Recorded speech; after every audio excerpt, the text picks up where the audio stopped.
del día de hoy, que si fuera por noticia en sí, nos tocaría hablar de la campaña, nos tocaría hablar de la situación económica, pero bien vale detenerse en la efeméride por la significancia de la figura. Estamos hablando de Cristina Fernández de Kirchner y intento de magnicidio. En realidad algunos hablan de atentado en sí mismo porque el objetivo de un atentado es generar miedo, es generar terror, es cambiar la escena, digamos, y marcar como una suerte de antes y después, y eso lo logró. Más allá de que afortunadamente, en primer lugar para la vida de Cristina Kirchner y para todo obviamente el sector que le responde y la quiere y la sigue, no se haya llevado a cabo, el objetivo del atentado fue logrado porque Cristina Kirchner fue borrada de la cancha política, amén también del mal resultado de este gobierno, pero también fue borrada de la cancha política por eso, al punto de que ella ha tenido que modificar sus apariciones mediáticas, ha tenido que modificar hasta su agenda, sobre todo en ese primer tiempo, y la obligaron a correrla de la escena a una líder que necesita mucho del calor del público y de las reuniones justamente presenciales y donde hay que verse la cara con dirigentes políticos, fundamentalmente porque ha sido espiada en otras ocasiones y vulneradas sus conversaciones telefónicas. Bueno, digo, y ahí estamos viendo ya un video que compartió ayer la cuenta oficial de la Cámpora, donde se ven imágenes inéditas del atentado. Obviamente por preservación, entiendo, de ese momento, no hicieron, no escarbaron tanto en el momento. A mí, uno como televidente, le hubiese gustado que haya habido más repetición o un freno más rápido en el momento en el cual se acciona el disparo que efectivamente termina no saliendo.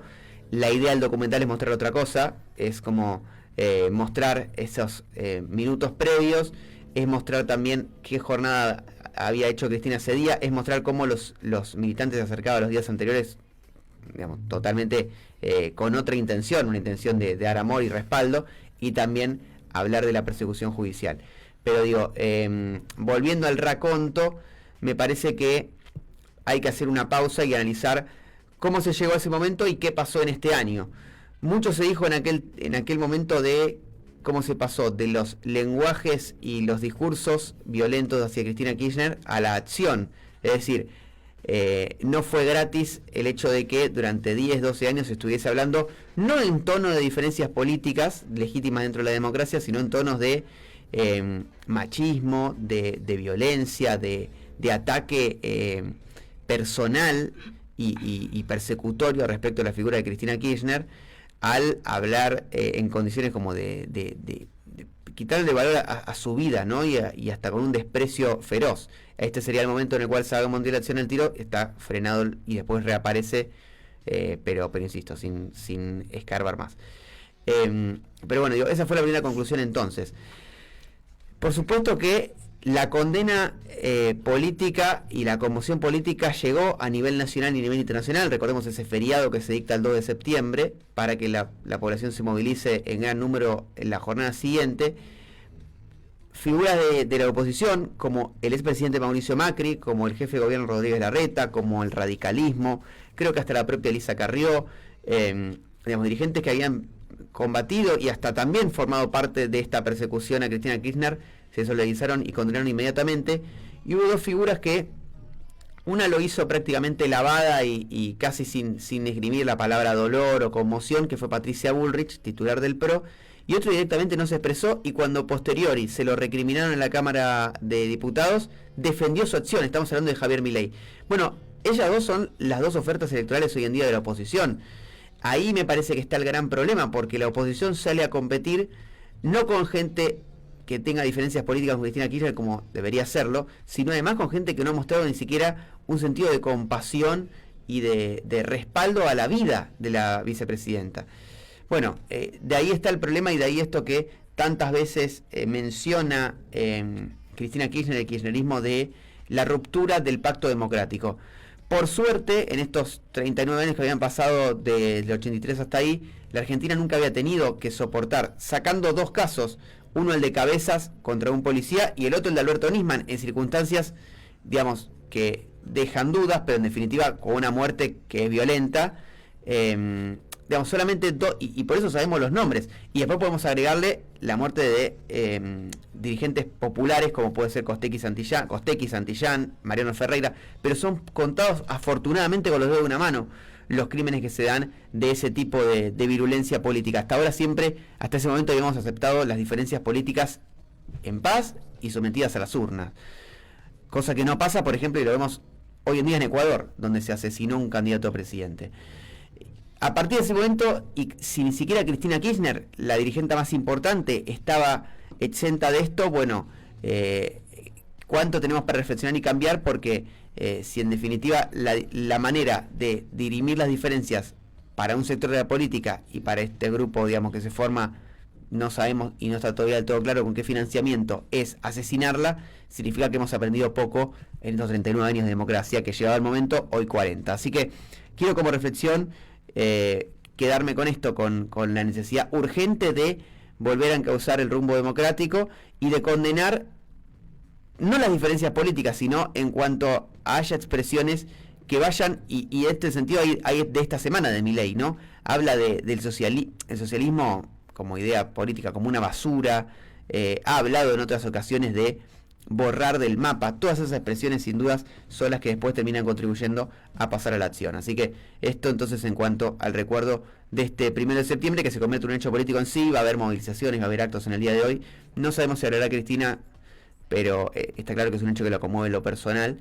Pero bueno, esto es un poco lo que marca la agenda del día de hoy. Facu, Lora, no sé si querían también hablar y opinar sobre el tema. Sí, yo quería desarrollar quién está en la causa, porque Gerardo Nilman, que era diputado, días antes, el 18 de agosto, presentó un proyecto de ley en donde hablaba de la seguridad de Cristina Fernández de Kirchner, qué pasaba con esa seguridad, y después, el 30 de agosto, su asesor, Abelo, coincide con Nilman y decía: cuando la maten yo voy a estar en camino a la costa. Es el audio que se publicó, digo, de Abelo a Nilman, mencionando lo que podría llegar a pasar y lo que pasó, lamentablemente, no en circunstancias de que se hagan, sino en circunstancias de un intento con la vicepresidenta, ¿sí? Hoy en día la causa está metida Brenda Uriarte como coautora del hecho, defendida por Carlos Tejeldín, que no quiero dejar pasar, fue uno de los acusados del atentado a la AMIA. No quiero dejar pasar ese pequeñito dato que lo estuvimos repasando acá.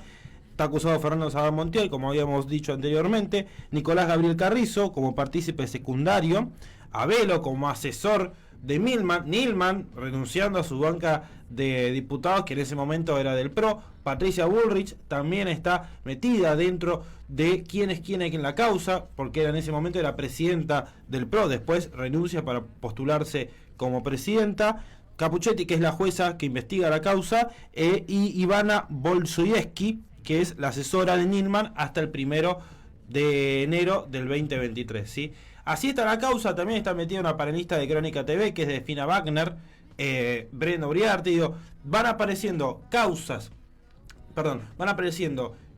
actores de la causa poco a poco y se va descubriendo, aunque es una causa que está lenta, en progresión, es una causa lenta. En un intento de asesinato debería ser una causa más rápida, porque están atentando contra el poder ejecutivo, sí, no contra un referente político. No importa la figura, no importa acá la persona, importa la figura que representa a esa persona. Y la figura que representa es el poder ejecutivo. Entonces están atentando contra el poder ejecutivo. Me parece que la pequeña reflexión es esa, no importa si es Cristina, si era Michetti, si era Mariotto, que nunca fue, o Scioli en su momento.